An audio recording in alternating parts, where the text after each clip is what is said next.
هل القطط تسبب العقم للبنات؟ وهل تسبب عدوى جرثومة القطط للمرأة الحامل؟ سؤال يطرحه الكثيرون. الإجابة: في الواقع أن الحيوانات بشكل عام قد تسبب عدوى يسميها البعض جرثومة القطط، ويقول عنها البعض داء القطط للحامل، لكن اسمها العلمي هو داء المقوسات أو التكسوبلازما، لكن العدوى تحدث في ظروف معينة. تأثير تربية القطط على البنات أو النساء غير مؤكد، حيث إن العدوى بجرثومة القطط أو داء القطط تحدث بسبب الحيوانات بشكل عام وليس القطط بشكل خاص. سنوضح في هذا المقال هل القطط تسبب العقم أم لا، وهل عند تربيتك قطة في منزلك سيؤثر على بناتك أو أولادك في المستقبل، وما هي طرق تجنب حدوث العدوى بداء القطط. هناك نوع من الطفيليات يسميه البعض جرثومة القطط، لكن هذا الاسم غير علمي على الإطلاق، حيث إن هذا الطفيل اسمه العلمي تكسوبلازما أو داء المقوسات، وهو طفيلي معدي للرجال والنساء على حد سواء. هذا الطفيل يصيب جميع البشر بطرق عديدة، والعدوى بهذا الطفيل ليست قاصرة على النساء أو البنات بشكل خاص، بل إن الكثير من الرجال يصابون به. إذا أصيبت المرأة بهذا الطفيل فإنها قد تتعرض للإجهاض إذا لم يتم العلاج منه أو إذا لم يتم اكتشافه، ولا يتوقف ذلك على تربية القطط أم لا، حيث إن الكثيرين يصابون بداء المقوسات حتى بدون تربية القطط في المنزل.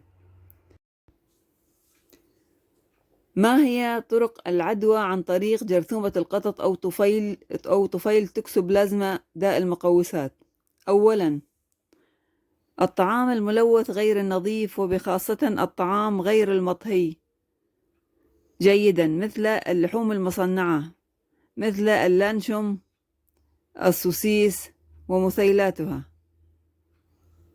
ثانياً، أكل الفواكه والخضروات بدون غسلها جيداً، أو أكل الفواكه والخضروات التي تنمو في بيئة غير نظيفة. ثالثاً، شرب الماء الملوث غير النظيف. رابعاً، شرب اللبن غير المبستر.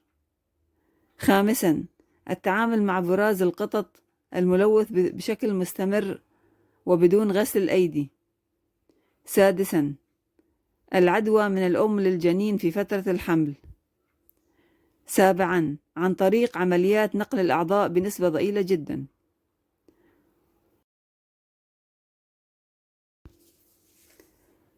لماذا يتم ربط القطط بالعقم والإجهاض في البنات؟ السبب في اعتقاد البعض أن القطط تسبب الإجهاض هو أن العائل الرئيسي لهذا الطفيل أو هذه الجرثومة هي القطط. الكثير منا يربي القطط المنزلية، وتنتشر تربية القطط الشيرازي في مصر والوطن العربي بشكل عام، لذلك يجب أن يكون هناك بعض الضوابط إذا كنت تربي قطة. إذا قامت قطتك بأكل طعام غير نظيف، أو قامت باصطياد فأر أو عصفور حامل للمرض، أو قامت بأكل اللحوم غير المطهية جيدا أو الملوثة، فقد تصاب القطط بالتكسوبلازما أو بجرثومة القطط. عند إصابة القطط بهذه الجرثومة فإنه يقضي جزء من فترة حياته داخل قطتك، ثم يخرج الطفيل في فضلات القطط أو في برازها. فإذا قمت أنت بالتعامل مع البراز ولمسه، ثم قمت بالأكل مباشرة بدون غسل يديك، فستصاب بالمرض، وقد تسبب القطط الإجهاض في هذه الحالة. لذلك فإن إجابة سؤال هل القطط تسبب العقم غير مؤكدة بناء على كل ما سبق، لأن هذا الطفيل ينتقل بوسائل كثيرة جدا وليس عن طريق القطط فقط. والدليل على ذلك أن الكثيرين قد أصيبوا بهذا الطفيل داء المقوسات أو التكسوبلازما بدون تربية قطة واحدة في حياتهم. كيف يمكن الوقاية من العقم للبنات بسبب تربية القطط؟ خطوات الوقاية من أي مرض بشكل عام هي التعامل بشكل صحي مع مسببات المرض. لذلك إذا كنت تربي قطة فإن عليك الاهتمام بالنظافة الشخصية بشكل دوري، لا تتعامل مع براز القطة بدون غسل الأيدي بعدها، ولا تقوم بالأكل مباشرة من طبق قطتك أو العكس. كما يجب عليك الحرص الدائم في حالة وجود أطفال في المنزل، ولا تسمح لهم بالعبث في صندوق فضلات القطط. كما إنه من الجيد تنظيف صندوق فضلات القطط أو الليتر بوكس بشكل يومي، وغسل يديك جيدا بعد تنظيفه بالماء والصابون. ما هي أعراض الإصابة بداء القطط أو جرثومة القطط؟ تشبه أعراض الإصابة بداء المقوسات أعراض الإنفلونزا بشكل كبير جدا، لكن هذه الأعراض تظهر فقط على الأشخاص ذوي المناعة الضعيفة. لذلك فقد تكون مصاب بهذا الطفيل لكن لا تظهر عليك أي أعراض. لذلك ننصح دائما بالقيام باختبار التوكسوبلازما للمرأة الحامل بشكل روتيني حتى وإن كانت لا تربي القطط في منزلها.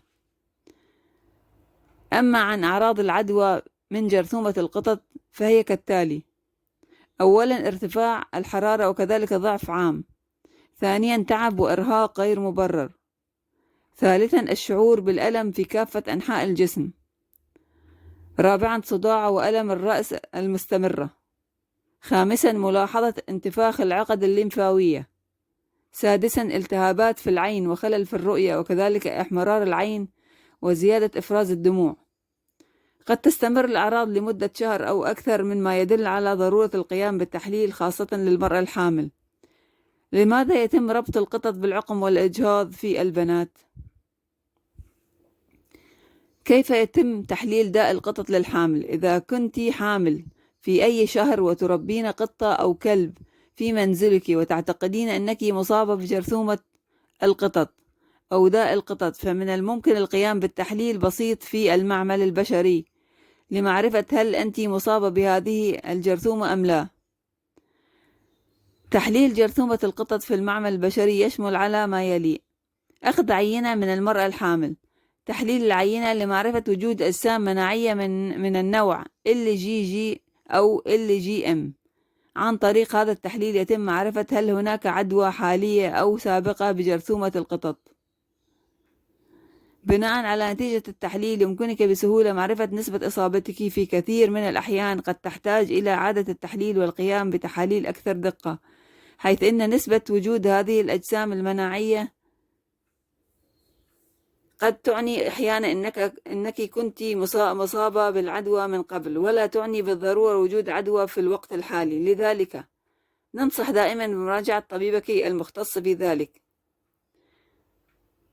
هل هناك علاج لإصابة النساء بالإجهاض بسبب داء القطط؟